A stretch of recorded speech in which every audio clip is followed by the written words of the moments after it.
ওহ, কি রোদ আজ! শরীরটা যেন পুড়ে গেল। এক গ্লাস জল দাও তো শাহিনা। এই তো এখনই আনছি।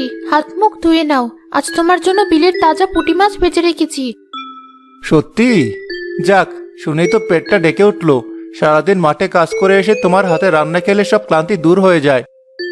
হয়েছে, আর মুখে মন্ত্র দিতে হবে না। খালি পেটে এসব কথা ভালো লাগে না। আগে কিছু মুখে দাও, তারপর যত পারো বউয়ের গুণ গাও। গুণ তো গাইবই। এমন লক্ষ্মী বউ কজনের ভাগ্যে জোটে। পয়সা করি নেই, কিন্তু আমাদের সংসারে সুখের কমতি নেই। আমাদের সুখ তো তোমাকেই ঘিরে। তুমি ভালো থাকলেই আমার সব ভালো। নাও জল খাও। আহ, শান্তি। শোনো, আজ তোমার জন্য একটা জিনিস এনেছি। আবার কি আনলে? কদিন আগে না হাট থেকে কাচের চুড়ি আনলে। খালি খালি পয়সা খরচ করো। আরে, এটা পয়সা খরচের জিনিস না। এটা আমাদের দরকারি জিনিস। চোখটা বন্ধ করো দেখি। আমার আবার লজ্জা লাগে, আশেপাশে মানুষ দেখলে কি বলবে। আরে বাবা, কেউ দেখবে না। তুমি শুধু চোখটা বন্ধ করো। কথা না শুনে কিন্তু দেব না। আচ্ছা আচ্ছা, এই যে করলাম। দুই চোখ একদম বন্ধ। এবার দেখাও তোমার কি এমন দরকারি জিনিস। এ নাও, এবার চোখ খোলো। ও মা, এটা কি? এত সুন্দর বাক্স! এর ভিতরে কি আছে? খুলে দেখো। এটা তো টাচওয়ালা মোবাইল, ছবিতে যেমন দেখি। তুমি এটা কোথায় পেলে? কত দাম নিল? নিশ্চয় মহাজনের কাছ থেকে অনেক টাকা ধার করেছো। আরে না না, কোনো ধার করিনি। ধান কাটার পর বাড়তি যে টাকাটা পেয়েছিলাম, সেটা জমিয়ে রেখেছিলাম। তোমার ওই পুরনো বাটন ফোনটাই তো কথাই শোনা যায় না। হ্যালো বললে 10 বার বলতে হয়। তাই ভাবলাম। তুমি আমার জন্য এত কিছু ভাবো? আমি তো ভাবতেই পারিনি আমার হাতে কোনোদিন এমন ফোন আসবে। তুমি খুশি হয়েছো, এটাই আমার কাছে সব। এখন এটা চালু করতে পারবে তো? আমি তো এসবের কিছুই জানি না। আমি পারবো। পারবিন আপার হাতে এমন ফোন দেখেছি, উনি আমাকে শিখিয়ে দিবেন। আমার যে কি আনন্দ হচ্ছে! আজ রাতে তোমাকে নিজের হাতে বানিয়ে গরম গরম রুটি আর হাঁসের মাংস খাওয়াবো। যাক, একটা ফোনের বদলে আজ রাজভোগ জুটবে তাহলে। মন্দ না।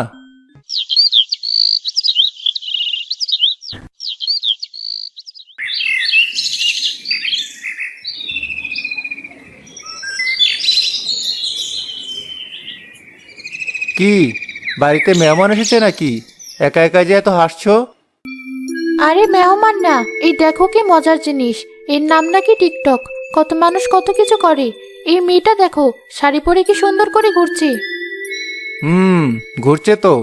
তা আমার পেটের ভিতর যে ইঁদুর ঘুরছে, সেটার কি হবে? ভাত বেড়েছো? ও মা, ভুলেই গেছি। এই তো 1 মিনিট, এখনই দিচ্ছি। তুমি গামছাটা নিয়ে পুকুর থেকে একটা ডুব দিয়ে এসো। শরীরটা ঠান্ডা হবে। আচ্ছা, যাচ্ছি। কিন্তু এসে যেন আর দেরি করতে না হয়। খিদে পেট চোচো করছে।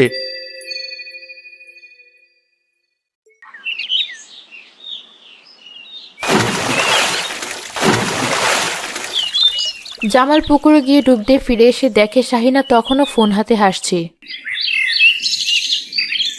কি হলো? এখনো ফোনের দিকে তাকিয়ে আছো? আমার গামছাটা শুকোতে দেবো কোথায়? দড়িতে তো অনেক কাপড় মেলে দেওয়া। ওই তো লাউয়ের মাচার উপর ফেলে দাও। শোনো শোনো, এদিকে এসো। একটা মজার জিনিস দেখো। লোকটা কি মজা করে কলাকে খোসাটা রাস্তায় ফেললো, আর নিজেই খোসায় পা দিয়ে আচার খেলো। হা হা হা হা। আমার খিদে পেয়েছে শাহিনা। ভাত দেবে নাকি আজ উপোস থাকতে হবে? আরে বাবা, দিচ্ছি তো। এত অধৈর্য হচ্ছ কেন? দাঁড়াও, আমি একটা ভিডিও বানানোর কথা ভাবছি। তুমি তুমি কিসের ভিডিও বানাবে? কেন, আমি কি পারি না? এই যে নতুন একটা গান এসেছে, এই গানের সাথে শুধু মুখ মেলাবো। পারবি না বা বলেছি, আমার নাকি অনেক লাইক আসবে। এই লাইফ হ্যাক দিয়ে কি হয়? চাল ডাল কেনা যায়? তুমি বুঝবে না, এটা হলো সম্মান। সবাই আমাকে চিনবে, বলবে ওই যে শাহিনা ভাবি টিকটক করে। আহ, সম্মান তো ভালো জিনিস, কিন্তু পেটের সম্মানটাই তো আসল। ভাতটা অন্তত বেড়ে দাও। আচ্ছা দিচ্ছি। তোমার জ্বালা একটু শান্তিতে ফোনটাও দেখতে পাবো না।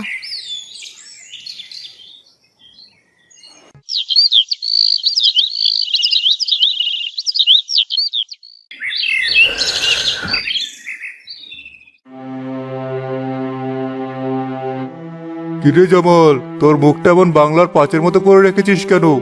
বাবির সাথে আবার ঝগড়া হলো নাকি? আর বলিস না ভাই, আমার কপালটাই পোড়া। শখ করে বউকে একটা নতুন মোবাইল কিনে দিলাম, আর এখন মনে হচ্ছে নিজের পায়ে নিজেই কুড়াল মেরেছি। কেন, কি হয়েছে? কি হয়নি সেটা বল। দিনরাত ওই যন্ত্রটা নিয়ে পড়ে থাকে। সকালে ঘুম থেকে উঠে ফোনের মুখ দেখে, রাতে ঘুমোতে যাওয়ার আগেও ফোনের দিকে তাকিয়ে থাকে। আমার সাথে তো দুটো কথা বলারও সময় নেই। আরে নতুন নতুন কিনেছিস তো, তাই হয়তো একটু বেশি ঘাটাঘাটি করছে। কয়েকদিন পর ঠিক হয়ে যাবে। ঠিক হবে? আমার তো মনে হয় না। আজ দুপুরে ঘটনা শোন। আমি খেতে বসেছি, ও আমার পাতে তরকারি না দিয়ে টিকটক দেখছে। আমি বললাম, শাহিনা তরকারি দাও। ও অন্যমনস্ক হয়ে লবণের বাটিটা আমার পাতে ঢেলে দিয়েছে। বলিস কি? তারপর? তারপর আর কি, লবণের চোটে ভাত মুখে দিতে পারলাম না, না খেয়ে উঠে গেছি। আর উনি কি বললেন জানিস? বললেন, ইস একটু ভুল হয়ে গেছে, তাতে এত রাগ। বিপদ তো তাহলে সত্যি গনিয়ে আসছে। বিপদ? এ তো মহাবিপদ। রান্নাঘর, শোবার ঘর, উঠান, সব জায়গায় এখন শুধু টিকটকের শব্দ। আমি যেন ওই বাড়ির দেয়াল, আমার কোনো অস্তিত্বই নেই। মনে হচ্ছে ওই মোবাইলটাও এখন ওর সব। তাহলে বাবিকে বুঝিয়ে বল। বলতে কি কম চেষ্টা করেছি? বললেই বলে, আমার কি কোনো শখ আহ্লাদ থাকতে নেই? তুমি শুধু নিজের কথাই ভাবো।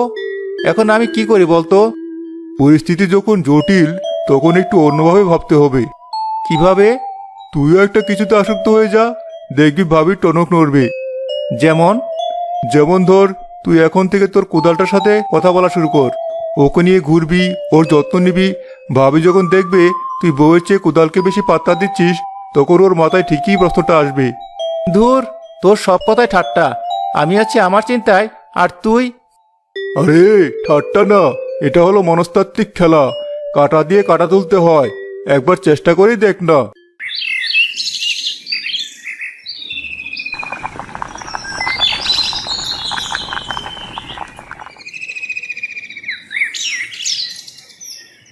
কি খবর কোদাল ভাই? আজ তোকে কেমন চকচকে লাগছে। কাল তোকে নিয়ে মাঠে গিয়ে যে কাজটা হলো না, তুই না থাকলে আমার কি যে হতো। কার সাথে কথা বলছো? বাড়িতে তো কেউ আসেনি। আরে আমার কোদাল ভাইয়ের সাথে কথা বলছি। বেচারা সারাদিন আমার সাথে রোদে পড়ে, জলে ভেজে। ওরও তো একটু আদর যত্ন দরকার, তাই না? তোমার কি মাথা খারাপ হলো? কোদালের সাথে কেউ কথা বলে? কেন বলবে না? তুমি যদি একটা কাচের যন্ত্রের সাথে দিনরাত কথা বলতে পারো, হাসতে পারো, তাহলে আমি আমার কাজের বন্ধুর সাথে দুটো সুখ দুঃখের কথা বলতে পারবো না? আমার কোদাল ভাই তো তোমার ফোনের মতো চার্জও চায় না, ইন্টারনেটও খায় না। তুমি আমাকে খোঁজা দিয়ে কথা বলছো? আমি সত্যি কথা বলছি। যার সাথে সময় কাটালে পেটে ভাত জোটে, তার কদর তো করতেই হবে। ভাতের পাতিল থেকে পোড়া গন্ধ বের হতে শুরু করে। হায় হায়, ভাত পুড়ে গেল। পূর্বেই তো। তোমার মন তো আর রান্নাই নেই, তোমার মন তো পড়ে আছে টিকটকের মধ্যে। আমি কি ইচ্ছে করে পুড়িয়েছি? একটা ভুল হয়ে গেছে। একটা ভুল? প্রতিদিন একটা করে ভুল হচ্ছে। কাল ডালে হলুদ দিতে ভুলে গেছো, পরশু আমার কাজের ফতোয়াটা কেচে দাওনি। আমি কাজ থেকে ফিরে কি খাবো, কি পরবো, সেদিকেও তো তোমার কোনো খেয়াল নেই। আমি সারাদিন একা একা থাকি, একটু বিনোদন করলে তোমার সহ্য হয় না? বিনোদন? এটাকে বিনোদন বলে? এটা তো নেশা। তুমি নেশায় পড়ে গেছো। আমি কাজ থেকে ফিরে ভাবি তোমার সাথে দুটো কথা বলবো, দিনের সব ক্লান্তি দূর হবে। আর তুমি কি করো? আমার দিকে ফিরেও তাকাও না। তুমি শুধু অভিযোগই করতে জানো। অভিযোগ করবো না তো কি করব? আমি খেটে খুঁটে পয়সা এনে মোবাইল কিনে দিলাম, আর সেই মোবাইলে আমার সংসারটা খাচ্ছে। আমার বউকে আমার কাছ থেকে কেড়ে নিচ্ছে। কি বলতে চাও তুমি? আমি ঠিকই বলতে চাই। আজ থেকে এই মোবাইলটাই আমার সতীন। যাও, ওই সতীনকে নিয়েই থাকো। আমি আর এই সংসারে থাকবো না।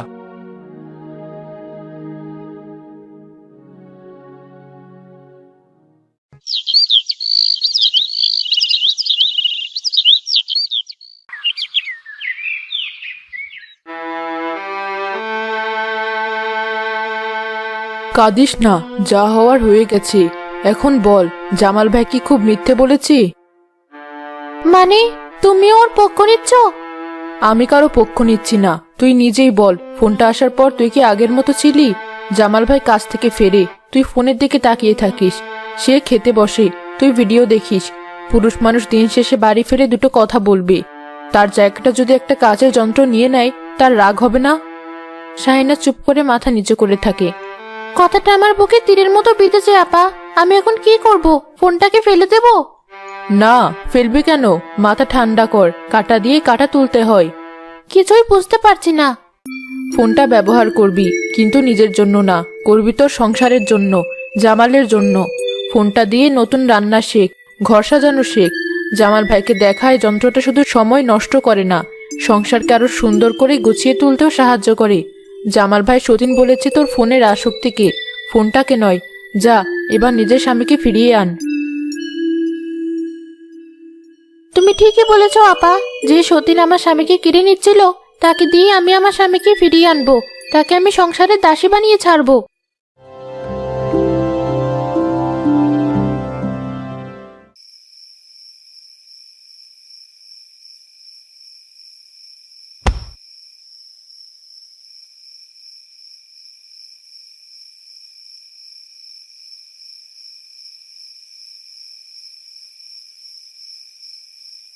হাত মুখ ধুয়ে এসো, তোমার জন্য পিঠা বানিয়েছি। জামাল কোনো কথা না বলে পুকুর ঘাটে চলে যায়। ফিরে এসে মাদুরে বসলে শাহিনা তার হাতে একটা পিঠা তুলে দেয়। হঠাৎ পিঠা? ফোনে দেখছিলাম চালের গুঁড়ো দিয়ে কত সহজে বানানো যায়। ভাবলাম তুমি সারাদিন কাজ করে আসো, গরম পিঠা খেলে ভালো লাগবে।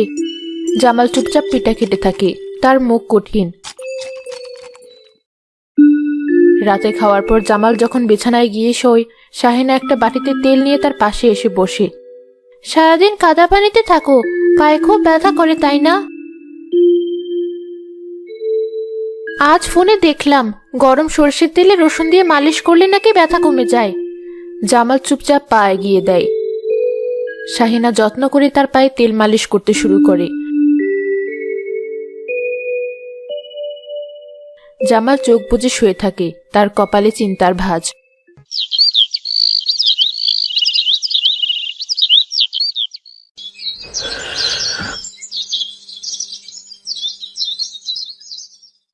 রে, ভাবির তো এখন আর ফোনের নেশা নেই, তাও তোর মুখ এমন থমথমে কেন?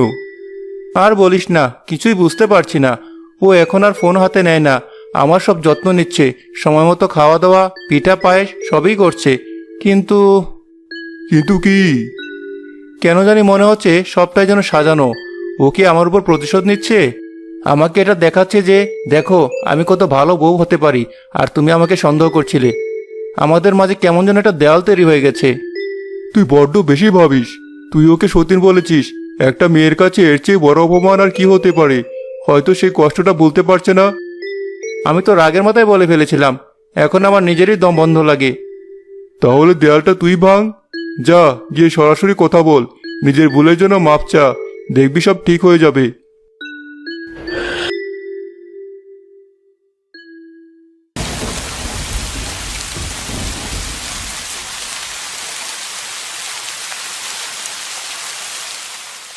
জামাল একটা মই নিয়ে ফুটোটা সারানোর বৃথা চেষ্টা করছিল। শাহিনা চুপচাপ একটা বাটি এনে ফুটোর নিচে রাখে। বৃষ্টিটা মনে হয় আজ রাতে আর থামবে না। শাহিনা, আমি তোমার কাছে ক্ষমা চাইতে এসেছি। আমি জানি আমি তোমাকে খুব কষ্ট দিয়েছি। সতীন কথাটা বলা আমার একদম ঠিক হয়নি। আমি রাগের মাথায়। না, দোষটা তোমার নয়, দোষটা আমার। তুমি ঠিকই বলেছিলে, ওই ফোনটা সত্যি সতীন হয়ে উঠেছিল। আমি এতটাই অন্ধ হয়ে গিয়েছিলাম যে আমার নিজের মানুষটাকেই দেখতে পাইনি। পারবিন আপা চোখ খুলে না দিলে আমি হয়তো আমার এই সোনার সংসারটাই হারিয়ে ফেলতাম। আমি যদি তোমাকে একটু বোঝার চেষ্টা করতাম। বাইরের বৃষ্টির শব্দের সাথে তাদের দুজনের কান্নার শব্দ মিশে যায়। বহুদিনের জমে থাকা অভিমানের দেয়ালটা রাতের বৃষ্টিতে পুরোপুরি ধুয়ে মুছে সাফ হয়ে যায়।